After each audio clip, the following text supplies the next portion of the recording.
Our next guest is the founder of Tailor-Made Reentry. That's a nonprofit organization that helps men and women successfully transition back into their communities after incarceration through a comprehensive one-on-one support system.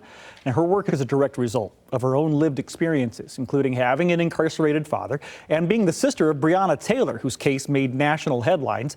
Welcome to the mix, founder of Tailor-Made Reentry. You got Dee Dee Taylor. Hi. Hi. I'm so glad you're here. Thank you for having me. Tell us about this journey, why this organization began. Absolutely. So you gave a great introduction, so I do appreciate that. But we are in the business of ending recidivism. We know that individuals who are incarcerated make up about 80% of the overall incarceration population, but only 15% of individuals in Michigan, and that's Black and brown communities specifically.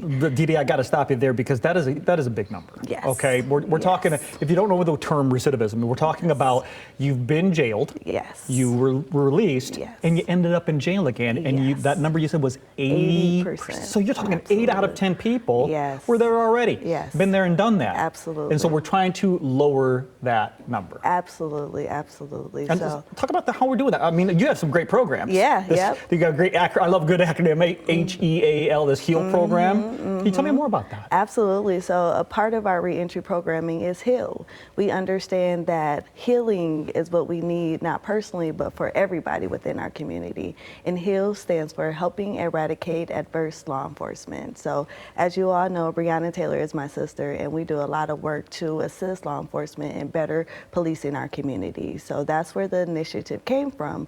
But we also understand that law enforcement needs to be a part of the incarceration journey and also understand what people are going through once they are coming home from incarceration or just impacted by incarceration overall.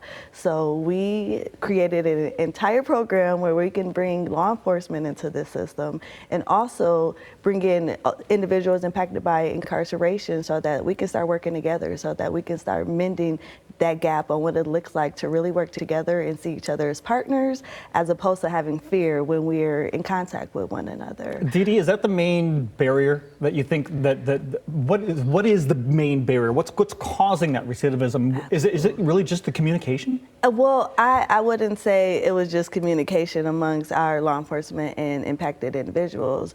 The number one cause of incarceration overall is poverty. So people are not just bad people. People are not just out harming people. They're literally trying to survive. So that's the number one cause of incarceration. But when we look at the factors of why is it difficult for a person to successfully re-enter back into our communities, law enforcement is that number one factor that we see as being a factor to harmful recidivism. Okay. So we are hoping that we can be that change maker and change that narrative of what that looks like. Yeah, that relationship needs to get healed, right? Absolutely. Needs to be a better relationship. And you have such a fun event. Yes.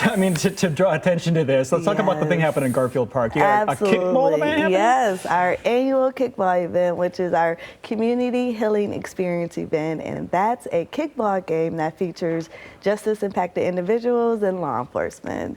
And this game has been going on for 3 years now. So this is our third annual event, and it has been a huge success every year. And the connections and the relationships that are formed during that event, it means the world to me.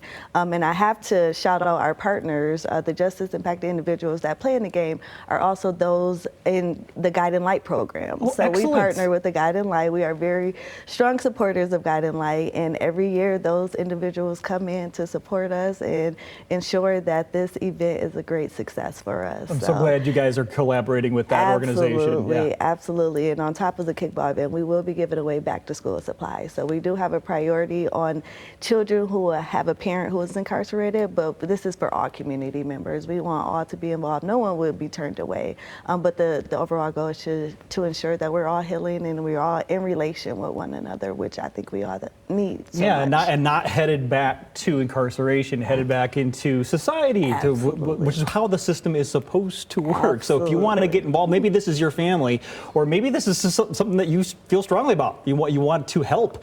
TailorMadeReentry.org is a great website, great place to start. The free event is happening on the 16th, right there at Garfield Park from 1 to 3:30. That's right, no charge. You heard there's some school supplies there, and plus you get to watch cops and lawyers play kickball. I mean, what is that? Beauty, thank you so much for the time this morning. Of course. Yeah. Thank you as well. We'll be right back.